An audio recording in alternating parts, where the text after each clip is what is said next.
Deixa eu mostrar para vocês o novo boletim da dengue, que foi publicado hoje aqui em Pato Branco, agora pela manhã, e ele traz o seguinte: 10.255 notificações, 2.063 casos confirmados de dengue, com um óbito confirmado ainda, né, e 2 que foram investigados, mas foram descartados. Nosso índice de infestação continua em 2,3.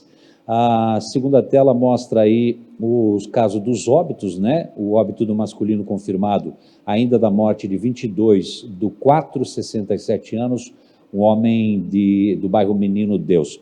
E o que chama atenção é a próxima tela aqui, que são os casos de chikungunya.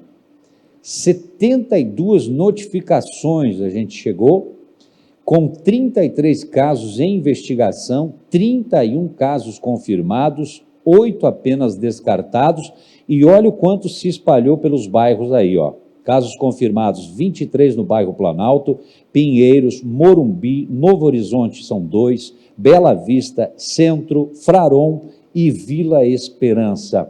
Esses casos de chikungunya, lá no início, eles começaram pelo bairro Planalto e depois foram se espalhando. O boletim da CESA, o boletim estadual, que deve ser divulgado amanhã e vai atualizar todos esses casos, mas o boletim da semana passada, ele trazia 140 casos no Paraná inteiro de chikungunya confirmados. 14 eram de Pato Branco. A gente já tinha 10% dos casos do estado. E agora você viu aqui, né? Chegamos a 31 confirmados e tem mais 33 em investigação. E você vê que o número dos casos que são investigados, em relação aos positivados e aos descartados, ele é grande, né? Poucos desses casos que entram em investigação acabam sendo descartados. E eu estou aqui com a Tatiane, que é da epidemiologia da Prefeitura Municipal. E, Tati, por quê? O que acontece que Pato Branco está com tantos casos assim de chikungunya? Seja bem-vinda. Obrigada, boa tarde a todos.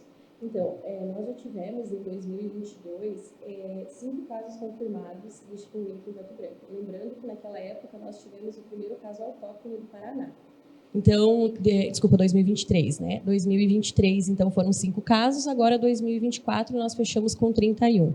Então, realmente, naquela época, no ano passado, a gente já tinha percebido um caso que era autóctone, então não teve essa primeira pessoa que positivou, não viajou, então a gente já percebeu que a circulação do vírus ela estava aqui no município mesmo. Aí, os outros, eles foram casos importados, que eles tiveram lá em Foz do Iguaçu e no Paraguai. Esse ano, todos os nossos casos, eles são autóctones. Então, isso já, né, haja visto, fazendo esse comparativo com 2023, sim, nós temos o vírus circulando aqui no município. E como começaram esses casos lá no bairro Planalto, a gente percebeu que os pacientes, eles estavam, naquela região, procurando mais atendimento, e nós percebemos, sim, que ele era bem característico de chikungunya, então a população procurou mais atendimento, foram testados mais pessoas, então, por isso, em virtude desses sinais e sintomas, positivaram 23 pessoas do Planalto. Então, é uma distribuição, vocês viram que tem a questão dos casos em investigação, o exame de chikungunya ele acaba demorando um pouco mais para sair o resultado, não é igual ao da dengue, que a gente tem o resultado em 2, 3 dias. Depende do laboratório que vai, eles encaminham para fora para fazer essa coleta de exame. Então, por isso que acabou dando essa diferença aí de uma semana para outra no boletim. Mas é muito caso, né? Quando a gente vê aí a quantidade de casos que a gente tem no estado, né, em relação à quantidade de Pato Branco, a gente tem muito caso de chikungunya. É o quê? Qual é a explicação, se é que tem? Olha, como eu falei, nós temos o vírus circulando, pegou numa região que acabou espalhando, né, do Planalto, Bela Vista. A gente sabe que a questão de trânsito de pessoas de um bairro para o outro vai levar o mosquito, né, pode contaminar outros mosquitos também.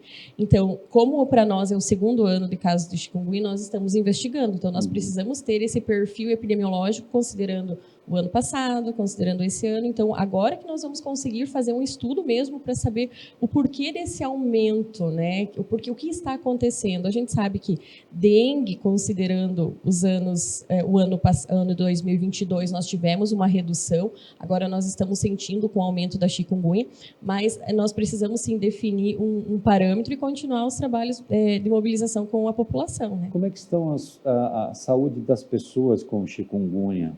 Então, grande parte dessas pessoas, né, a gente conversou inclusive com elas na semana passada, elas estão apresentando sintomas que eles são de características da chikungunya crônicos, né? A dor muscular, muitos estão relatando edema, né, principalmente em membros superiores, o inchaço em pés, aquela dor que ela acaba se tornando persistente, né, a dor das articulações, na musculatura, aquele cansaço.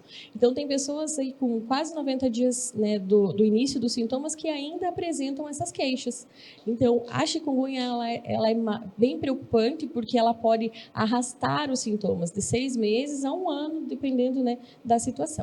E tem o mesmo mosquito, mas tem também o albopictus, né? Que é uma Aedes, mas não é o aegypti, é o albopictus, que também transmite. Foi localizado algum desses mosquitos ou não? Não, ainda não.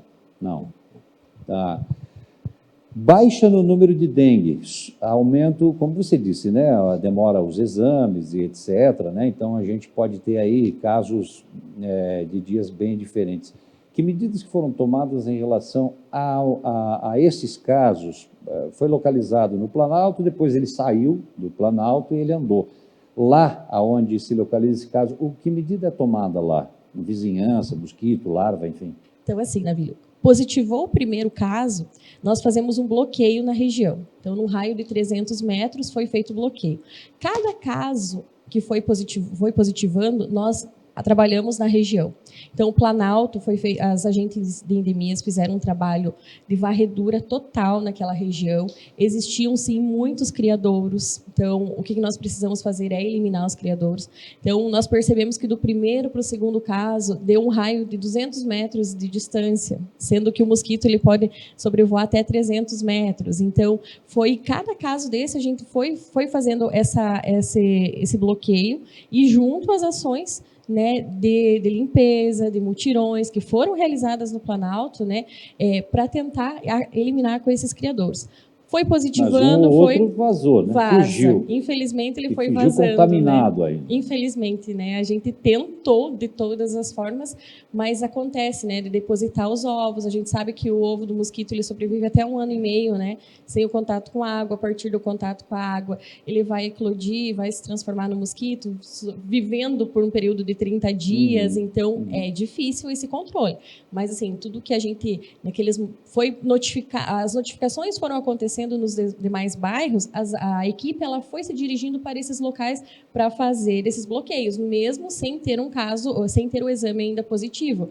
Então, nós tivemos, sim, esse trabalho de controle rígido das notificações e dos casos confirmados com o bloqueio nos bairros.